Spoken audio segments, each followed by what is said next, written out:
Hello friends, இன்றைக்கி நம்ம வந்து ப்ரான் கீ ரோஸ்ட் பண்ண போகிறோம்.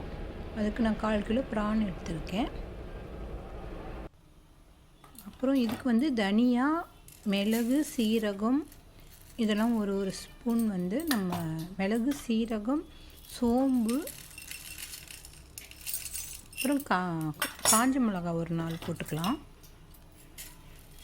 இதெல்லாம் போட்டு நம்ம ட்ரை ரோஸ்ட்டு பண்ணிவிட்டு கொஞ்சம் நல்லா வறுத்துக்கலாம். கொஞ்சம் வெந்தயம் கூட வேணும்னா நீங்கள் போட்டுக்கலாம். கொஞ்சம் நல்ல வாசனையாக இருக்கும். கொஞ்சமாக போட்டு ஆட் பண்ணிக்கலாம். இப்போ இது நல்லா ட்ரை ரோஸ்ட் பண்ணிவிட்டு மிக்சியில் போட்டு அரைச்சிக்கணும். கொஞ்சம் புளி சேர்த்துக்கலாம். புளி சேர்த்து நல்லா கிரைண்ட் பண்ணிக்கலாம். இப்போது ஒரு கடாயில் நெய் ஊற்றி ஆனியன்லாம் கட் பண்ணி வச்சுருக்கோம்ல, 2 ஆனியன் கட் பண்ணி வச்சுருக்கோம். அதை போட்டுட்டு கொஞ்சம் கருவேப்பிலையும் போட்டுட்டு நல்லா வதக்கி விட்டுக்கலாம்.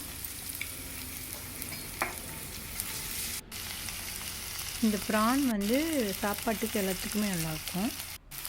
இஞ்சி பூண்டு போட்டுட்டு இப்போ நம்ம அரைச்சி வச்சுருக்கீங்களா, அதையும் நம்ம இதில் சேர்த்துறோம்.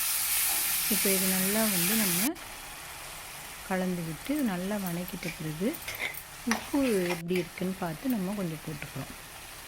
போட்டு நல்லா எண்ணெய் விட்டு வர்றப்ப கொஞ்சம் முந்திரி இருந்தாலும் போட்டுக்கலாம். முந்திரி போட்டுட்டு கழுவி வச்சுருக்க ப்ரானையும் அதில் போட்டுட்டு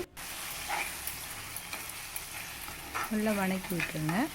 இது 4 மினிட்ஸ் இருந்தாலே போதும். இந்த ப்ரான்லாம் நல்லாவே வெந்து வந்துடும். அவ்வளோதான். இப்போ நம்மளுக்கு ப்ரான் கீ ரோஸ்ட்டு ரெடி ஆகிடுச்சு. இப்போ இதில் கடைசியாக கொஞ்சம் நெய் ஆட் பண்ணிக்கலாம். நெய் ஆட் பண்ணிவிட்டு கொஞ்சம் கொத்தமல்லியும் தூவி விட்டுக்கலாம். அவ்வளோதான். இப்போ நம்மளுக்கு ப்ரான் கீ ரோஸ்ட்டு ரெடி ஆகிடுச்சு. இது மாதிரி நீங்களும் ஈஸியாக செஞ்சு சாப்பிடுங்க. Thanks for